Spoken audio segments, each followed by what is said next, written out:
We have been pretty lucky this summer with not one but two Housemarque games. How did they manage that? Well, I don't know, they must have hired in some elves or something. Anyway, once again, Matterfall is a twin-stick shooter, something that Housemarque is known for. And once again, it provides exciting, skill-based gameplay that's a feast for the eyes. Looking into the background, I always notice something cool going on. And enemies don't just die, they explode into a million pieces. Wow, look at all that Matterfall. However, Matterfall wasn't exactly how I expected it to be. For one, it's a lot shorter than what I thought it would be, with you being able to quote-unquote complete it in only a couple of hours. In that respect, it's very similar to Next Machina, where the whole point of it is to master it, to get high scores, to get faster, better, stronger, just like the old arcade games that it was based on. And Matterfall is pretty much the same idea, with only 3 worlds split into 3 chapters, and each ending up with a boss fight. So the game doesn't exactly boast a lengthy campaign. It may look a bit like it, but don't expect the next Metroid here. Avalon Darrow is sent to a futuristic world to cleanse it of this infection that's spreading called smart matter, and it's spreading fast. It's kind of a mix of part alien, part machine. Someone has to slip in, clean up the mess, and keep their mouth shut. A freelancer. A fixer, they call it.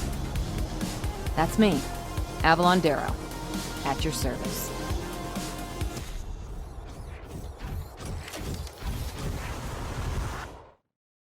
Thankfully though, Avalon is well equipped to handle this situation, with a nice variety of different moves to help her complete a level. In fact, learning to play this game at first kinda felt like learning to touch type again. Jumping is done with one of the trigger buttons, which is unusual, because usually they're for shooting, but obviously being a twin-stick shooter, firing and aiming is done with the right analog stick. Then there's a secondary weapon, a jetpack booster which combined with the double jump allows her to get some pretty serious height, plus it destroys enemy bullets and stuns them for a brief period, so it's pretty important defensively. And finally there's the matter gun, which is used to create platforms which you can pass through but enemies can't, so it's kinda like it makes shields. Plus it blows up matter bombs that are sometimes left behind when you kill an enemy. Actually I love these things, just when I think I'm surrounded and doomed I spot one of these things floating in the air and before I know it, boom, no more enemies. So yeah, there's quite a lot going on with the controller that all has to be done fast and done accurately in order to survive. But when I concentrate and start to get a rhythm going, there's kind of a nice flow to the gameplay, pulling off all these impressive combinations of attacking, dodging, moving. Oh, and there's also an overcharge mechanism, which basically lets me kill everything on the screen in slow motion. It's kinda like a get out of jail free card. The game comes with a nice range of different difficulties, as well as a super difficult mode unlocked when completing the game. And this is where things get really interesting, because here it is a case of one mistake and you've had it. There's also the opportunity to unlock some new side weapons and additional perks like the Railgun, a stronger main weapon, the ability to damage the enemy while dashing them, and my personal favourite, which kind of became a godsend at times, the homing bullets.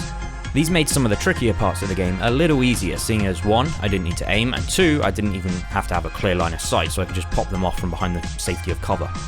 These new moves and what have you are unlocked by rescuing civilians. There's usually a handful of these on each chapter, and to be honest, they're quite hard to miss. This little icon at the top of the screen starts to shake when you're nearby one of them, so I pretty much found all of them on my first playthrough, which meant I unlocked every perk in a disappointingly short amount of time. Matterfall is definitely a game I look forward to putting more time into. It may not have been exactly what I expected, but that master difficulty is going to keep drawing me back in for what I imagine is going to be quite some time. It may not be Housemarque's best and it can get a little repetitive, still I look forward to whatever they create next. Anyway, those are my thoughts, let me know what you think in the comments below, and until next time, thanks for watching.